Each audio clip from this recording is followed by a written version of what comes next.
ప్రభునామానికే మహిమ కలుగునుగాక. కూడొచ్చిన మీ అందరికీ, కర్మల ఆత్మీయ సహవాస సంఘ విశ్వాసులందరికీ మన ప్రభువును ఆయన ప్రియ కుమారుడునైన యేసుక్రీస్తు వారి శ్రేష్టమైన నామంలో శుభములు మరియు అందరికీ వందనాలండి. ఇర్మియా గ్రంథం 52వ అధ్యాయాన్ని మనం ధ్యానం చేసుకుందాం. ఇర్మియా గ్రంథం 52వ అధ్యాయం. ఇందులో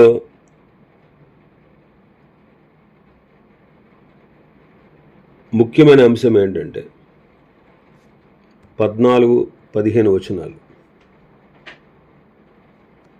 యెరూషలేము పూర్తిగా నాశనం చేయబడుట.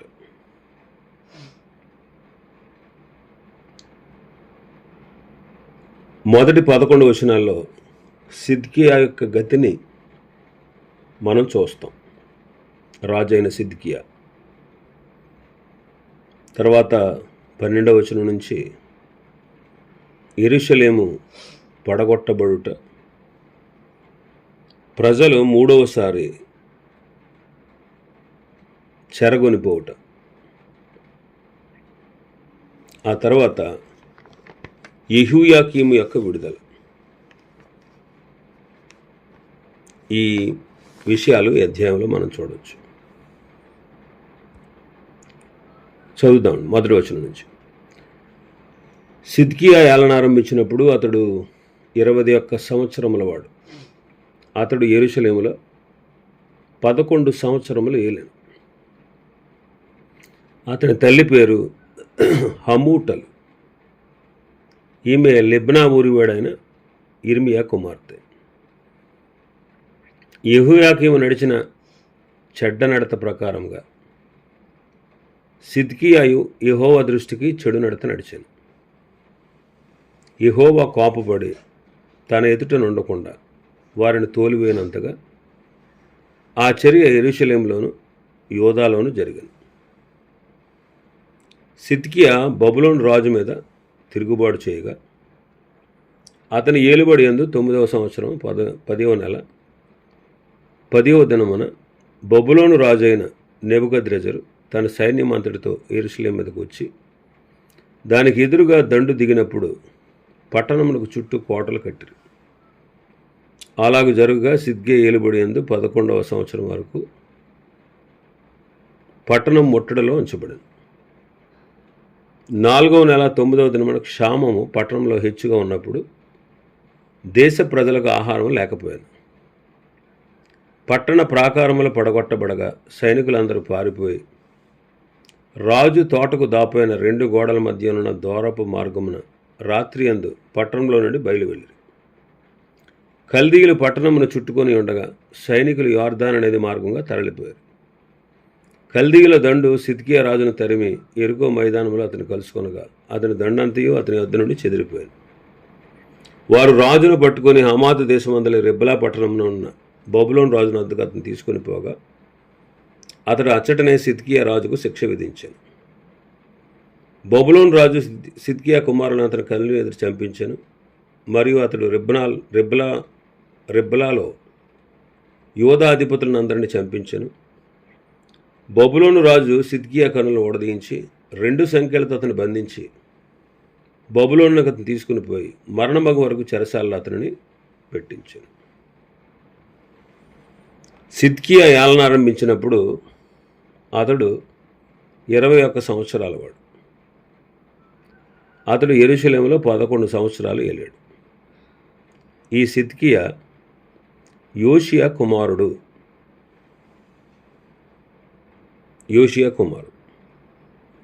యోషియా చాలా మంచి రాజు. యెహోవా దృష్టికి యథార్థంగా నడుస్తూ దావీదు చెప్పిన ప్రవర్తనకు సరిగా పూర్తిగా ప్రవర్తించాడు. తన పూర్ణ హృదయముతో ధర్మశాస్త్రము చొప్పున నడిచినవాడు. అతని వంటివాడు ఎవడనూ లేడు. కానీ సిద్కియా తన తండ్రి ప్రవర్తనను అనుసరింపగా తన సోదరుడైనటువంటి యెహోయాకీము యొక్క చర్య అంతటి ప్రకారం దేవుని దృష్టికి చెడు నడత నడిచాడు. మరి ఈ సిద్కియాను గురించి రాజుల గ్రంథంలో కూడా మనం చదవచ్చు.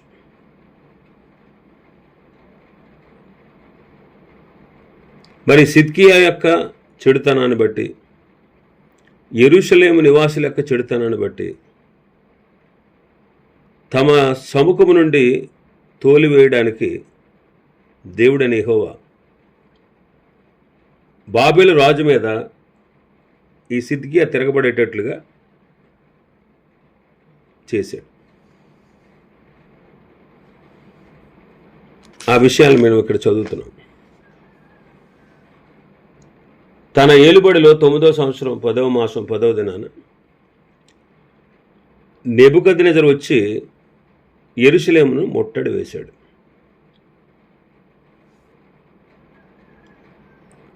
పదకొండవ సంవత్సరం 4వ నెల 9వ దినాన పట్టణంలో క్షామం చాలా ఘోరమైంది.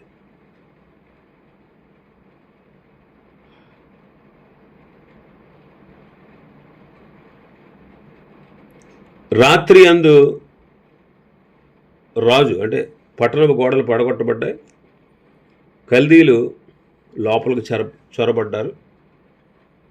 రాత్రి అందు అతడు పారిపోతున్నాడు. అతని సైన్యం కల్దీలకు దొరికారు. వాళ్ళు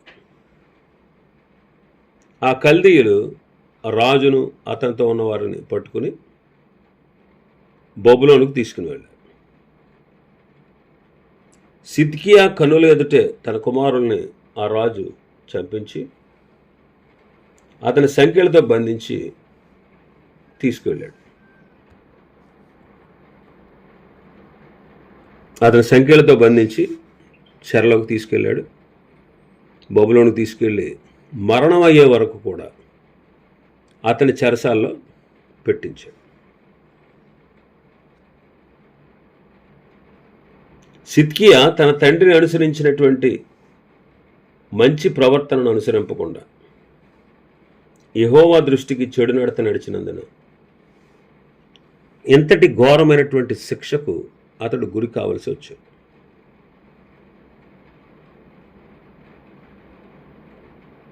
పాపం వలన వచ్చు ఫలితం ఎంతో ఘోరమైంది. అది ఎంతటి నాశనానికైనా నడిపిస్తుంది.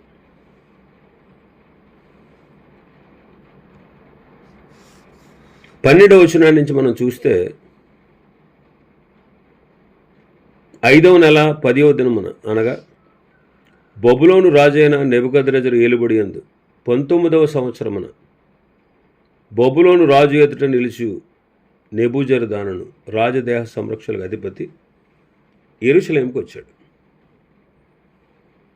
యెహోవా మందిరాన్ని, రాజనగరును, యెరూషలేములోని గొప్పవారి ఇండ్లన్నిటినీ కాల్చివేశాడు. అతను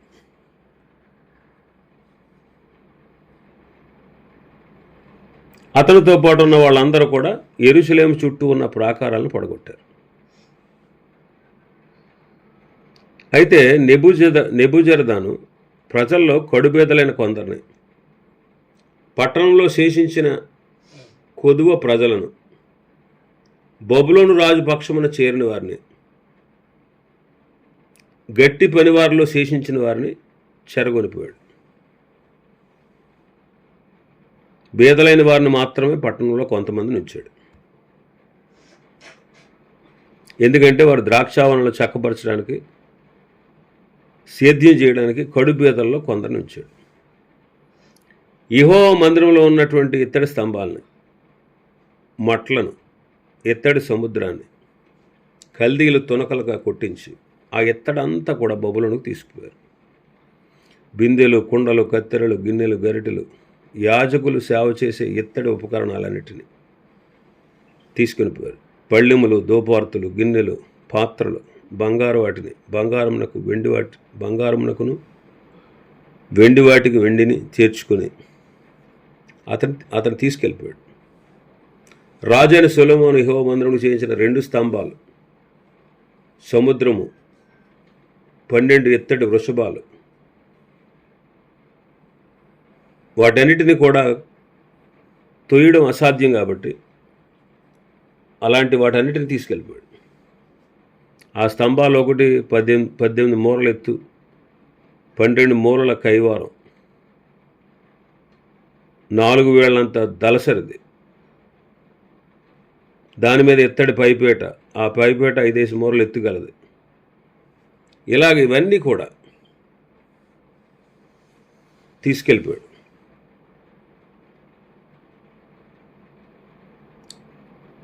ఇరవై 24వ వచనం మనం చూస్తే, రాజదేహ సంరక్షణకు అధిపతి ప్రధాన యాజకుడైన శెరాయాను, 2వ యాజకుడైన జెఫన్యాను, 3 ద్వారపాలకులను పట్టుకున్నాడు.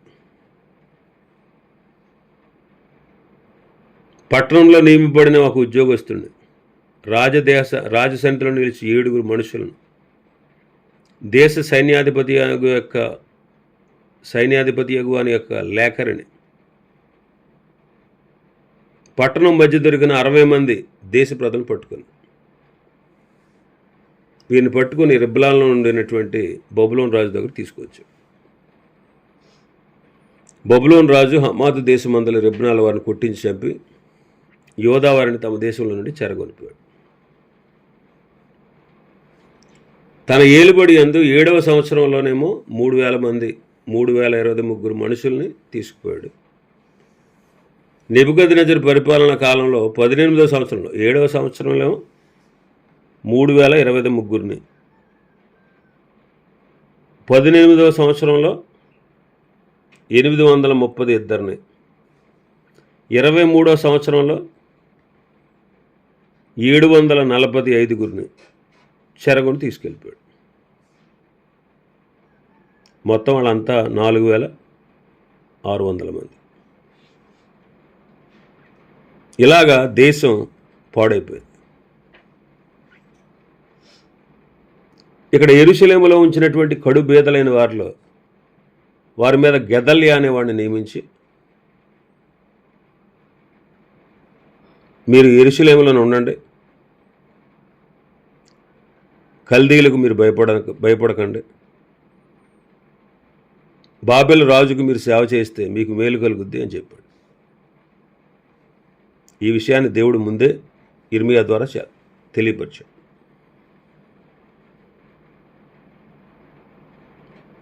ఇర్మియా వాళ్ళ కోసం, శేషించిన ప్రజల కోసం ప్రార్థన చేసినప్పుడు, మీరు ఇక్కడే ఉండండి, అతడు బాబెల్ రాజు మీ మీద జాలిపడేటట్లు నేను అతనికి జాలి పుట్టిస్తాను, ఈ దేశంలో కాపురం ఉండండి, మిమ్మల్ని పడగొట్టగా స్థాపిస్తాను అని చెప్పాడు. ఇదిలా జరుగుతూ ఉండగా ఇష్మాయేల్ అనేవాడు గెదల్యాని చంపేశాడు. అప్పుడు మిగిలిన జనులందరూ కూడా ఇర్మియాని తీసుకుని ఐగుప్తు దేశానికి పారిపోయారు. ఇట్టి భయంకరమైనటువంటి చెరకు కొన్ని కారణాలు పరిశుద్ధ గ్రంథంలో చెప్పబడ్డాయి. ఒకటి విగ్రహారాధన. మొదటిది విగ్రహారాధన. ప్రభు ముందే చెప్పాడు, మీరే కానీ మీ కుమారులే కానీ ఏమాత్రమైనా నన్ను వెంబడించడం మానేస్తే, నేనిచ్చిన ఆజ్ఞలు కట్టడలను అనుసరించకుండా ఇతరమైన దేవతలను కొలిచి పూజిస్తే, నేను ఇశ్రాయేలుకి ఇచ్చిన ఈ దేశంలో వారిని ఉండనీయక వారిని నిర్మూలన చేసి నా నామమునకు నేను పరిశుద్ధపరిచిన ఈ మందిరమును నా సముఖంలోంచి కొట్టేస్తాను. ఇశ్రాయేలీయులు సర్వ జనములలో చెదిరిపోయి సామెతగాను హేళనగాను చేయబడతారు. ఈ మందిర మార్గమున వచ్చేవారు అందరూ కూడా దాన్ని చూసి ఆశ్చర్యపడి, అరే ఏంటి యెహోవా ఈ దేశానికి, ఈ మందిరానికి ఎలా ఎందుకు చేశాడు అని అంటారు. జనులందరూ ఏమంటారంటే, ఐగుప్తు దేశం నుండి తమ పితరులు రప్పించిన తమ దేవుడని యెహోవాను వాళ్ళు విడిచిపెట్టేసి ఇతర దేవతలను ఆధారం చేసుకుని కొలిసి పూజిస్తూ వచ్చారు కాబట్టి యెహోవా ఈ కిడంతా వారి మీదకి రప్పించాడు అని చెప్పుకుంటారని ప్రభువు ముందే చెప్పాడు. రాజుల మొదటి గ్రంథం 9వ అధ్యాయం 6వ వచనం నుంచి 9వ వచనం వరకు ఈ మాటలు ఉంటాయి.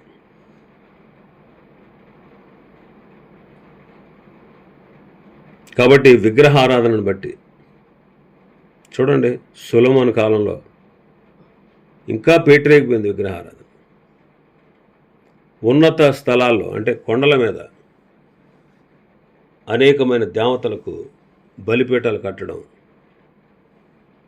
సొలొమోను కూడా చేశాడు.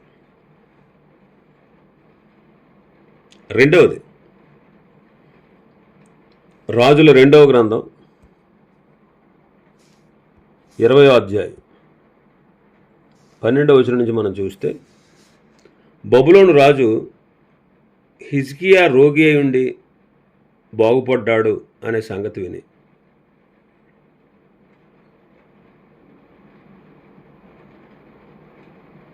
అతనికి పత్రికలు కానుకలు పంపించాడు. ఆ దూతలు హిజ్కియా దగ్గరకు వచ్చినప్పుడు అతడు తన ఇంటికి తీసుకువెళ్ళి, అంటే తన నగరకు తీసుకువెళ్ళి, తన నగరంలో రాజ్యంలో కలిగిన సమస్త వస్తువుల్లో దేన్ని మరుగు చేయక తన పదార్థములు గల కొట్టును, వెండి బంగారాలని, గంధవర్గాల్ని, పరిమళ తైలాన్ని, ఆయుధశాలను సమస్తాన్ని చూపించాడు. ఆ తర్వాత యెషయా వచ్చాడు. ఆ మనుషులు ఏమన్నారు? నీ వద్దకు ఎక్కడి నుంచి వచ్చారని అడిగాడు. బబులోను దూరదేశాల నుంచి వారు వచ్చారని చెప్పాడు. నీ ఇంట్లో వాళ్ళు ఏం చూశారని యెషయా అడిగితే, నా పదార్థాల్లో దేన్ని మరుగు చేయక నా ఇంట్లో ఉన్న సమస్తాన్ని నేను వారికి చూపించాను అంటాడు. యెషయా హిజ్కియాతో అంటాడు, యెహోవా సెలవిచ్చిన మాట విను, వచ్చు దినాల్లో ఏం మిగలకుండా నీ నగరనందున్న సమస్తాన్ని నేటి వరకు నీ పితరులు సమకూర్చి దాచిపెట్టినదంతా కూడా బబులోను పట్టణానికి ఎత్తుకుపోతారని దేవుడు సెలవిస్తున్నాడని చెప్పాడు. నీ గర్భమందు పుట్టిన నీ పుత్రులను బబులోను రాజు నగరనందు నపుంసకులుగా చేస్తాను అన్నాడు. అప్పుడు హిజ్కియా అన్నాడు, నువ్వు తెలియజేసిన యెహోవా మాట చొప్పున జరుగుట మేలే, నా దినంలో సమాధానం సత్యం కలిగిన మేలే కదా అని యెషయా అన్నాడు. నేను బాగుంటే చాలు, నా తర్వాత వాళ్ళు ఏమైతే నాకేంటి అన్నాడు. అసలు యాక్చువల్గా వచ్చినటువంటి ఆ నెబుకద్నెజరు యొక్క దాసులకి హిజ్కియా చేయాల్సిన పని ఏంటి? ఇదిగో నేను భయంకరమైన వ్యాధితో ఉన్నాను, నా పని అయిపోయింది, నా చావు నిర్ణయం అయింది, నేను చావాలి, కానీ నేను చావకుండా దేవుడు అద్భుతంగా తన మాట ద్వారా స్వస్థత ఇచ్చాడు, 15 సంవత్సరాల ఆయుష్ ఇచ్చాడని దేవుడి గురించి, తనకు వచ్చినటువంటి జబ్బు దేవుడు ఎలా స్వస్థపరిచాడో దాని గురించి చెప్పడం మానేసి ఇవన్నీ చూపించాడు. తన వైభవం, తన గొప్పతనం, తన పితరులు దాచిపెట్టిన సంపదలన్నీ చూపించాడు. మనం కూడా అంతే, భౌతికమైన వాటిని చూసి మురిసిపోతూ ఉంటాం. భౌతికమైన వాటి మీద మనకు మక్కువ ఎక్కువ వీటి మీద ఆశపడతా ఉంటాం, వీటిని గురించి ఆలోచిస్తాం. ఆధ్యాత్మికమైన వాటి మీద చింతన ఉండదు.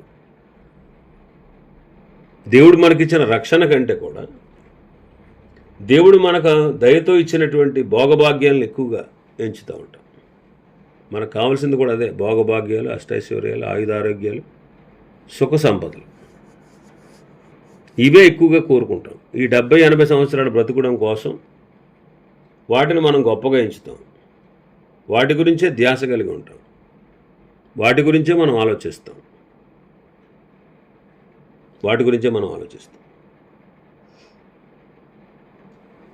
కాబట్టి హిజ్కియా చేసిన పని అన్నమాట. అందుకే యెషయా, నీ ఇంట్లో వాళ్ళు ఏం చూశారంటే, దేనిని మరుగు చేయక సమస్తాన్ని చూపించానంటాడు. అందుకే యెషయా అంటాడు, వచ్చే దినాల్లో ఏం మిగలకుండా సమస్తం బాబెలు పట్టణానికి ఎత్తుకుపోతారు. మరి అలాగే జరిగింది. మూడవది, మనష్షే అనేటువంటి వాడు నిరపరాధుల రక్తాన్ని ఒలికించాడు.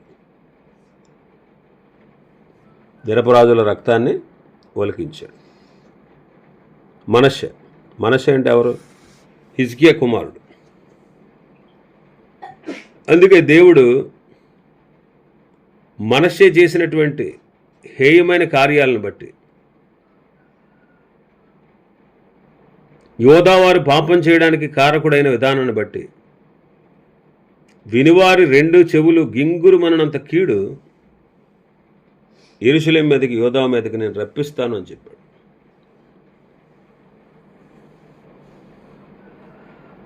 అతడు చాలా కీడు చేశాడు. మనష్షే చేసిన క్రియలన్నిటిని బట్టి అతడు నిరపరాధులను హతము చేయుటను బట్టి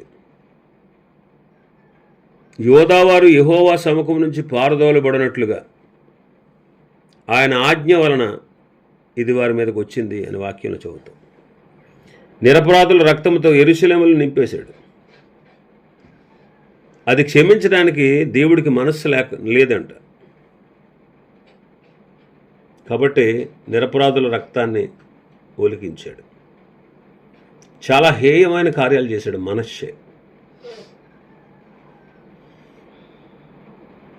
యూదుల ఇతిహాసం ప్రకారం యెషయాను రంపములతో కోయించిన వాడు ఇతనే అని చెప్తారు. 4వది, వాళ్ళు చెరలోకి వెళ్ళడానికి కారణం 4వది ఏంటంటే యెరూషలేములో ఉన్న వారి యొక్క దుష్ట ప్రవర్తన. యెరూషలేములో ఉన్న వారి యొక్క దుష్ట ప్రవర్తన మనం చదువుతాం. యెరూషలేములో ఉన్న వారి యొక్క దుష్ట ప్రవర్తన గురించి. యెరూషలేము వీధుల్లో ఇటు అటు పరిగెత్తు చూచి తెలుసుకోండి. దాని రాజవీధుల్లో విచారణ చేయుడి. న్యాయము జరిగించుచు నమ్మకముగా ఉండ యత్నించుచున్న ఒక్కడైనా మీకు కనబడితే నేను దాన్ని క్షమిస్తానంట ప్రభు. ఇర్మీయా గ్రంథం 5వ అధ్యాయం 1వ వచనంలో. దాని రాజవీధుల్లో విచారణ చేయండి. న్యాయము జరిగిస్తూ నమ్మకంగా ఉండడానికి నేను ప్రయత్నిస్తున్నాను అన్నవాడు ఒక్కడ కనపడినా నేను దాన్ని క్షమిస్తానంటాడు. అంటే యెరూషలేములో ఉన్న వారి యొక్క ప్రవర్తన ఎంత దుష్టకరమైనదో మనకు కనపడదు.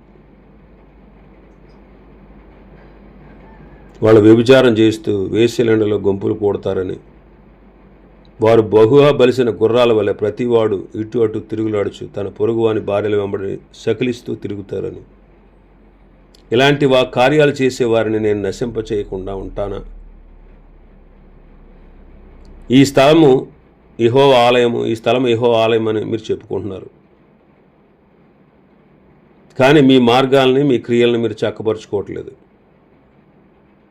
అబద్ధపు మాటలు మీరు నమ్ముతారు, జార చోర క్రియలు చేస్తారు, నరహత్యలు చేస్తారు, అబద్ధ సాక్ష్యాలు పలుకుతున్నారు.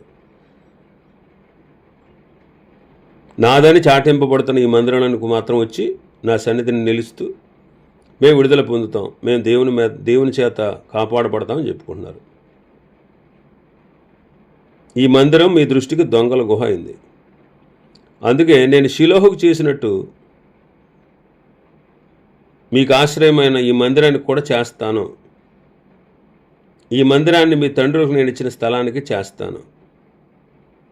ఎఫ్రాయిము సంతతి మాకు మీ సహోదరులందరినీ నేను వెళ్ళగొట్టినట్లు నేను మిమ్మల్ని కూడా వెళ్ళగొడతానని ప్రభు ముందుగానే చెప్పాడు.